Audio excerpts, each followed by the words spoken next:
The debate over chilled raw milk sales is growing. Health authorities have cautioned the public about consuming raw milk, concerned about disease outbreaks attributed to its consumption and the possibility of serious illness, particularly in children.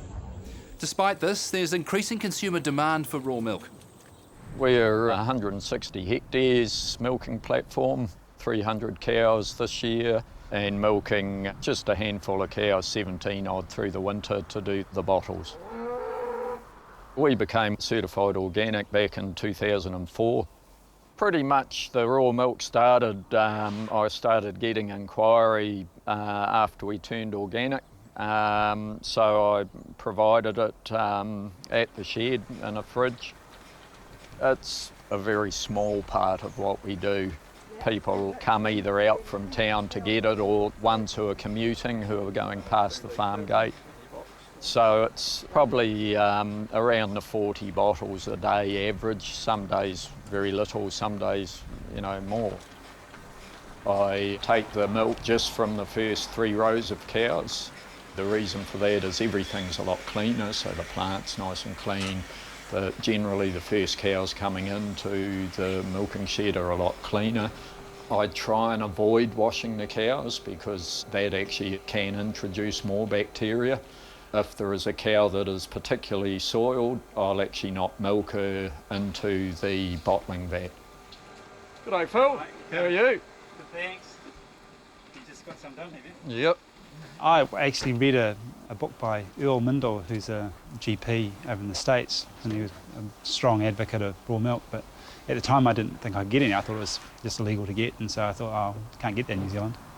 But I worked with Mike's wife, and she pulled it out one day, and I said, oh, great, yeah. I've been looking for this for a long time, so I've been onto it for the last year, 18 months. Yeah. But particularly for post-exercise nutrition, for me, a lot of people go into these powdered whey proteins.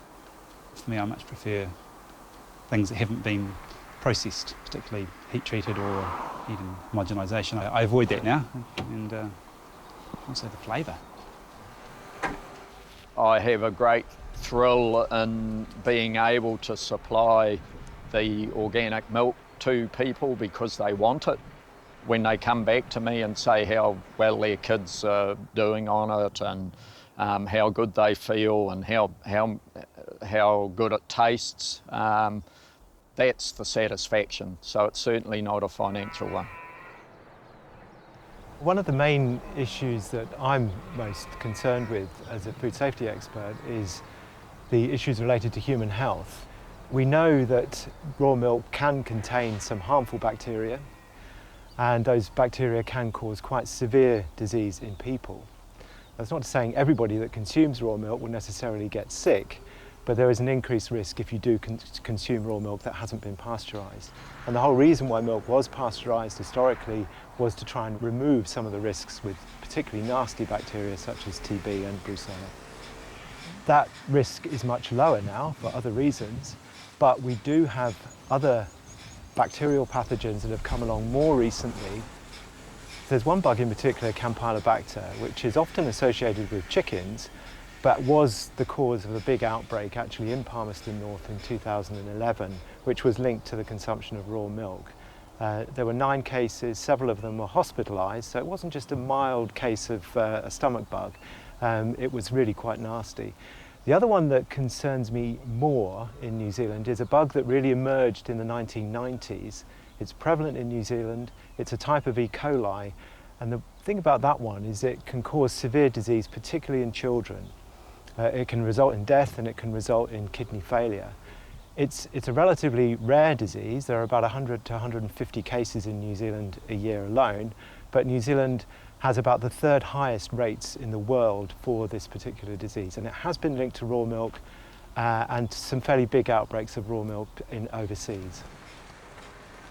Currently, dairy farmers who are producing for major companies undergo some rigorous testing which will give a strong indication of the level of, say, bacterial contamination of milk in the vat.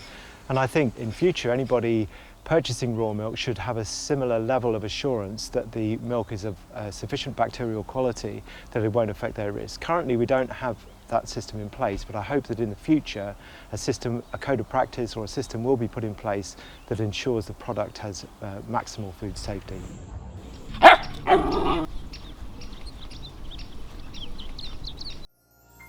This program was made with funding from New Zealand On Air.